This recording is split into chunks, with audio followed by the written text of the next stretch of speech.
2 weeks ago, a family disappeared while hiking. I hope they're never found again. We never expected to find them.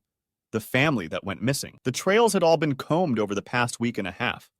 And we were, after all, not experienced hikers ourselves. My sibling Ace and I had never really roughed it, never detoured from established trails. At least not intentionally. Somewhere in the pines, the official trail markings vanished. Our phones lost all signal, and the narrow track we followed wound upwards along the steady slope through the trees, before finally petering out into nothing. We were about to turn back when we spotted, just ahead, a clear, smooth patch of land with the remnants of a stone circle for a campfire and some discarded soda cans. Ace grumbled and went to collect the cans, only to call out to me when they found a bright pink backpack. Inside was a notebook, a crumpled paper lunch bag, and a sloth plushie. "Found a snack for you." Ace tossed me the lunch bag. "Dude, that is foul!" Catching the bag, I caught a whiff of the rot inside. Remnants of a sandwich, now stale and furry, and a mushy apple. I plucked out the mushy apple and flung it at my older sibling, who swore and ducked. Then together, we both examined the backpack. The same thought must have crossed both our minds then. What if the backpack belonged to the family that went missing? We'd strayed off the path. What if this was the same way they came? Only they got lost and never found their way back. According to the news, the family, parents Patty and Joel, their daughter Emily, and Patty's brother Mike, all went missing during what was meant to be an overnight backpacking trip. Witnesses saw them park their car at the trailhead and hike into the crisscrossing, well-worn trails of the pines. That was over a week ago. Now, I squeezed the sloth plushie, its fur matted from being cuddled so long. Could this have been the daughters? Ace flipped through the notebook, showed me a long-haired stick figure sketch of Smelly Uncle Mike. We both smirked, but stopped smiling when flipping to the inside cover revealed a scrawled name. Emily B. Emily and her uncle Mike. Those were the names, right? I said, chilled. Shit. Yeah, Ace turned to eye the woods around us. We need to let the authorities know. The afternoon sunlight slanted down on us. There were no other traces of the family around the campsite. They'd clearly packed up and trekked on from here. But which direction? I scoped out the woods, wandering further out. Something pink fluttered in the distance. "Rowan, don't get lost!" Ace called. I clambered up through the bramble and over dead leaves and snatched up the pink fabric, caught on a fallen trunk. "It's a girl's sweater!" I hollered. Nearby, a trail wound up the slope. Ace's lanky figure remained rooted far below for several moments. Then, they riffled in their bag and wrapped some blue tape around a branch by the campsite. They disappeared further downwards, probably to mark where the trail we'd been following petered out. Finally, they clambered up to me. I stood waving the pink fabric impatiently. "Don't go running off," began Ace. "Look!" I turned the collar of the sweater inside out to show the tag, on which was written in Sharpie, Emily B. "It looks like there's a trail that goes up that way," I added, pointing along the slope. "That's not the way we came from, though." Ace squinted up the slope and then back toward the campsite. "We're way off track." They tore another piece of blue tape from the roll and added it to a branch nearby. "We have to find them," I began. "We could get just as lost as they are." "Ace, we can't abandon them." "Rowan," Ace's eyebrows drew together. "We need to call this in. If we wander off into the woods, we might as well just put ourselves on the missing persons list." Back and forth we argued. I'm the rash and stubborn one. Ace is the analytical, equally stubborn one. Ever since we were kids, I was always the dreamer, ready to set sail on some grand adventure. On my wrist, I wore a bracelet reading, "All who wander are not lost," whereas my older sibling followed only carefully charted paths, believing only in hard facts and never in airy possibilities. Today, the moment they suspected we were off trail, they'd started marking branches with their blue painter's tape and building piles of rocks alongside the path. After assessing the facts of a situation, they made their mind up, solid as bedrock. You'd move a mountain before you could move Ace. But you'd stop a bullet train before you could stop me, and I growled, "Think of Emily." I pointed into the woods. "She's out there, and she needs her sloth. And if we leave and lose all trace of that lost little girl forever, I will never forgive you." Hesitation on Ace's face. The sun was sinking lower in the afternoon sky, chills starting up my arms, the rays a burning orange that turned Ace's mop of brown hair into a golden halo, but darkened their features so I could barely see their scowl. If we were going to find this family before nightfall, we had to start looking now. Ace made a frustrated sound in the back of their throat. Finally, they swore, took out their roll of blue tape, and slammed it into my hand. "This is the stupidest thing you've ever done. But fine. You do what you're gonna do, and I will go call it in and then come back for you. I'll follow your trail. If you get lost and starve out here and die, I will never, ever forgive you. Mark every fucking tree, Rowan." "I will, promise, I will." My sibling hugged me hard. Then they spun on their heel and left. "And for the record," they shouted over their shoulder. You are a total moron! I flipped them the bird. Without even looking back to see this gesture, Ace was already raising their arm to flip me off in return. Then I turned and scoured the slope above. There. It was right there. A well-trodden path winding upwards. I marked it with the tape and started hiking. The temperature seemed to drop as I ascended, as if the air up here was thinner, colder. But the trail itself was wide and free of debris, the afternoon sunlight filtering through the pines and dappling the leaf-strewn trail. It was an easy, uneventful climb. So easy I nearly forgot to mark the trees. It seemed pointless with the path being so clear. I only put up the tape because I'd promised my sibling, making sure that each blue ribbon was an eye shot of the last. I'd been hiking for about 40 minutes when the path opened up suddenly in front of me, the slope leveling off, and there amidst the trees, in a small, clear patch, there was a cabin. A pink thermos sat on the front steps. I rushed over and snatched it up. The surface was covered in stickers of anime characters. Emily's. But then a question entered my mind. Why isn't the cabin on our map? I knew it wasn't on the map because Ace had checked the map relentlessly the moment they realized we were off trail. Maybe it wasn't there because the map was too old, or because the cabin was privately owned, or maybe we'd strayed so far that both the path I'd hiked and this cabin were in an entirely different area. But none of that would explain why the missing family had found this cabin, entered, and remained missing still. They must still be inside. With that thought, dread ballooned inside me. If I opened the cabin door, what would I find? Suddenly, I very badly wished that my sibling were with me. I've always been the superstitious one, who gets nervous about walking through graveyards at night. Ace never worries about flickering lights or haunted cemeteries or unknown horrors. Ace sees only electrical problems or soil filled with decaying organic matter. Their fears are always practical. Unpaid bills, authoritarian laws, muggings or violence. Never ghosts, curses, or whatever was waiting in that cabin. I glanced down at the plush sloth in my hand and back at the ajar door. The windows were cracked and dark. Grime caked the glass. The steps creaked as I reached for the door, and I felt my nose wrinkle and my stomach clench because of the smell. A terrible smell. It came wafting on the air, like garbage and sewage and meat left out to fester. An unbearable chill numbed my arm the moment I gripped the knob, and I braced myself and thrust the door open. To my surprise, not only was the cabin brightly lit, but several faces turned toward me. A thin, tired-looking man raised a hand to his lips for silence. "What, are you Joel?" I asked. The man motioned to his lips again, more desperately. A woman at the seat across from him glared at me and shook her head. Her mouth had strange markings across her lips, like she'd drawn stitches over them. A little girl next to the woman looked at me anxiously, her eyes widening as she noticed the tattered sloth in my hand. The last person, a long-haired man seated next to the tired-looking man, did not turn around in his seat or move at all, and I could only see the back of his head. All four of them had their hands holding each other's on the table, except for the finger that Joel had raised to silence me. He motioned me to sit in the chair to his left. This was so strange. I had so many questions. I came over and pushed the sloth toward the little girl, saying as I sat down, "Are you Emily? People have been—" Again the finger at his lips in a stern reprimand, and then the door to the cabin slammed open. I yelped, gasping as a hand gripped mine firmly. Joel had hold of my arm. He jerked me closer and pointed to himself, to his eyes, and closed them. I glanced to his wife, his daughter, already with their eyes squeezed shut. That was all the warning I had before I heard the footsteps, and I started to turn my head. His fingers dug into my arm. I squeezed my eyes closed. Something stepped inside through the open door. Thud, thud, the scuff of footsteps on the wooden slats, and the sound of chuckling. There was something vaguely familiar about the voice.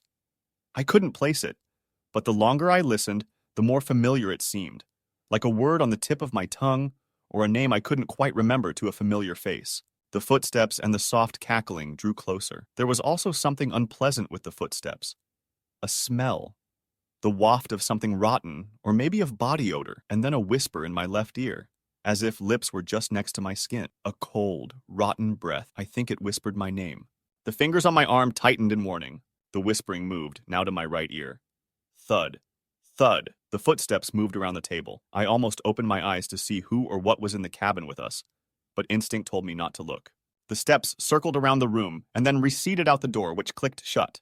The pressure on my hand eased, and I opened my eyes. The first thing I saw was 4 faces turned towards me, 3 of them anxious and worried. Joel, his wife Patty with her stitched lips. Oh God, were the stitches real? Their little daughter, Emily. But the 4th face, I gasped, and Joel's hand squeezed mine again, hard, reminding me not to speak or scream.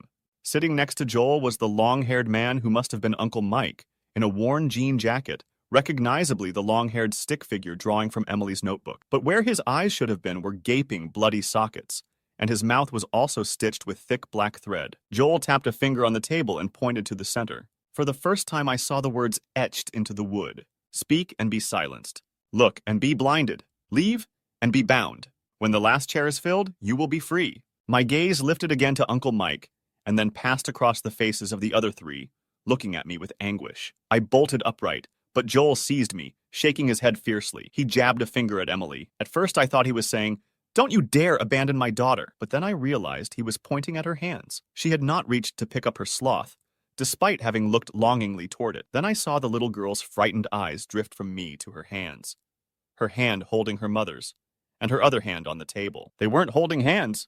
Their hands were nailed to the table. Joel squeezed my arm again and mouthed the words, "Leave and be bound." All the air left my lungs. I collapsed back into my seat. The wheels of my mind ground to a halt with panic. Impossible was all I kept thinking. Impossible. Impossible. Terror numbed my brain, blocking all rational thought. Who was keeping them captive? Why? And why did their captors sound so familiar? Next to me, Joel still held a grip on my arm, but used his other arm to push the sloth to his daughter. She laid her head down on the plush fur. "Thank you," she mouthed to me. I nodded numbly. I couldn't speak, so I carefully freed my arm from Joel's grip and mouthed slowly, "Are there cameras? How is he watching you?"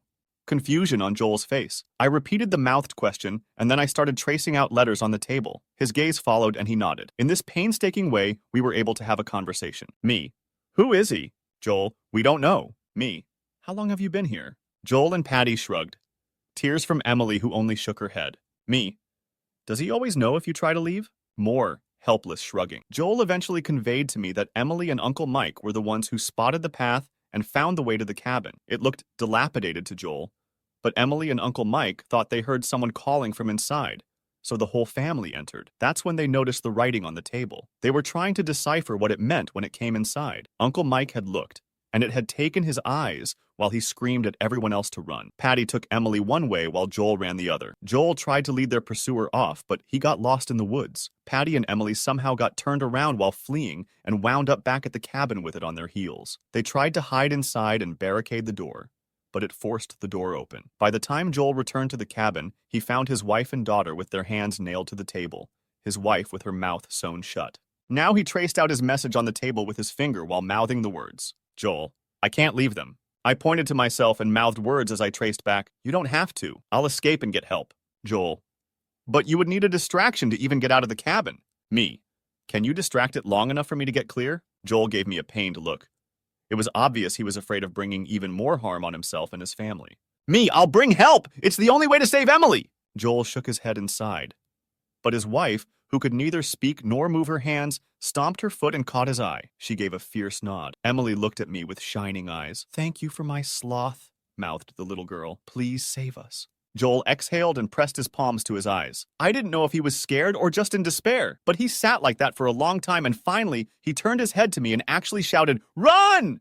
His booming voice startled me out of my chair. Behind me, the door burst open. "Don't look!" Joel added as he lunged past me, putting himself between me and the intruder.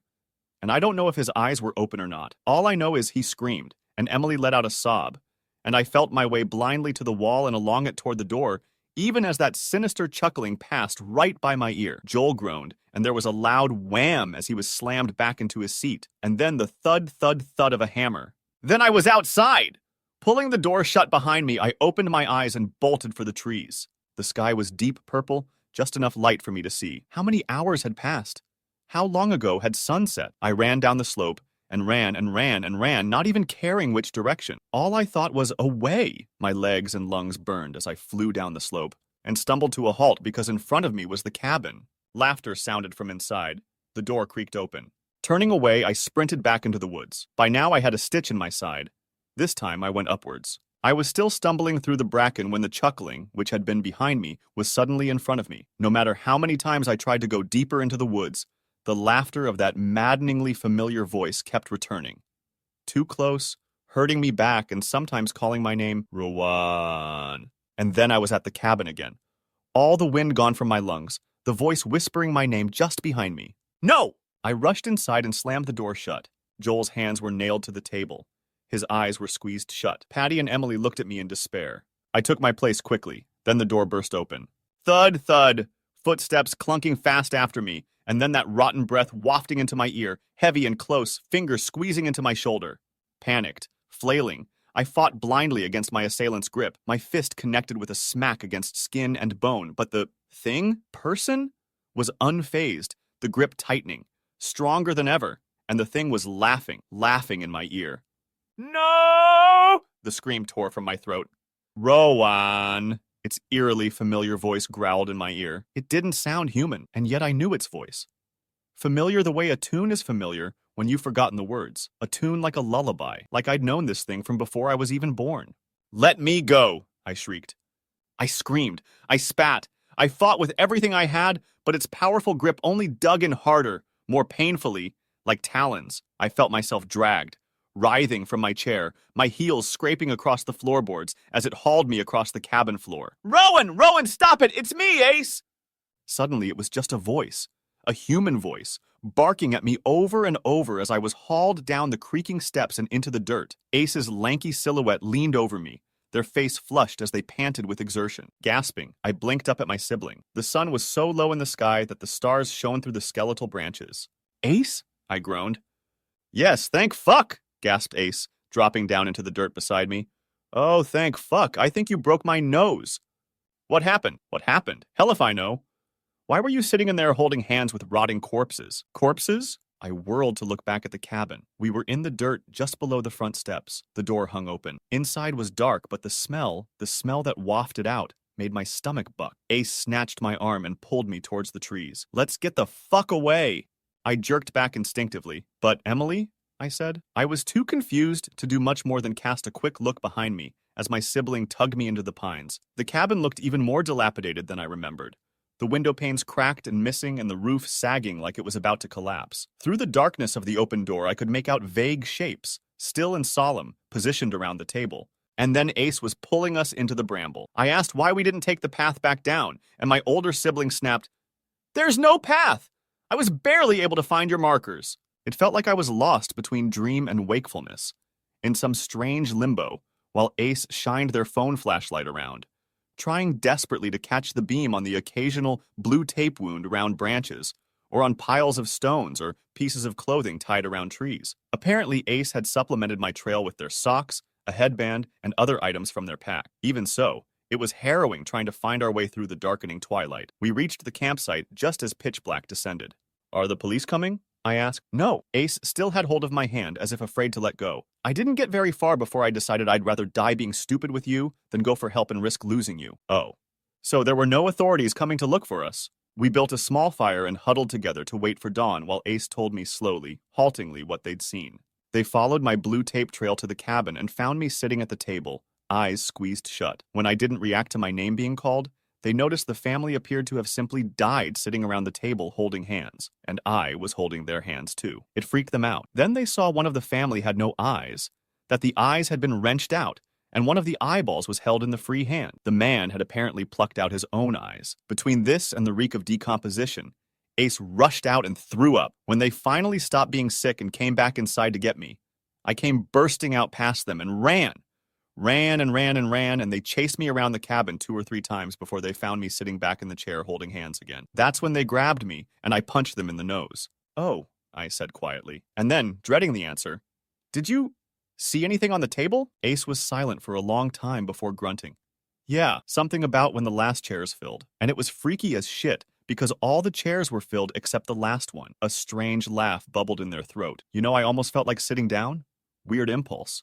Thank God you didn't, I thought. It was Ace's total lack of imagination, their dismissal of that thought as nonsensical, that probably saved them and me. We waited until the sky turned gray, and then we finally staggered to our feet and found our way to the deer trail and back to civilization, where we reported our finding of the missing family. But the family is still missing. The authorities got as far as the campsite before being unable to follow our markers. They are all still there, their spirits trapped within that cabin, nailed for eternity, for as long as their souls will have to wait, waiting for me to bring help. I'm sure I could find my way, but I'm too afraid. I don't know what happens if that last chair is filled. I know something will change, but the thought of it happening fills me with the deepest, most terrible dread. If I tell you where to look, will you go and save Emily? You wouldn't be stuck forever, I don't think. When the last chair is filled, you will be free.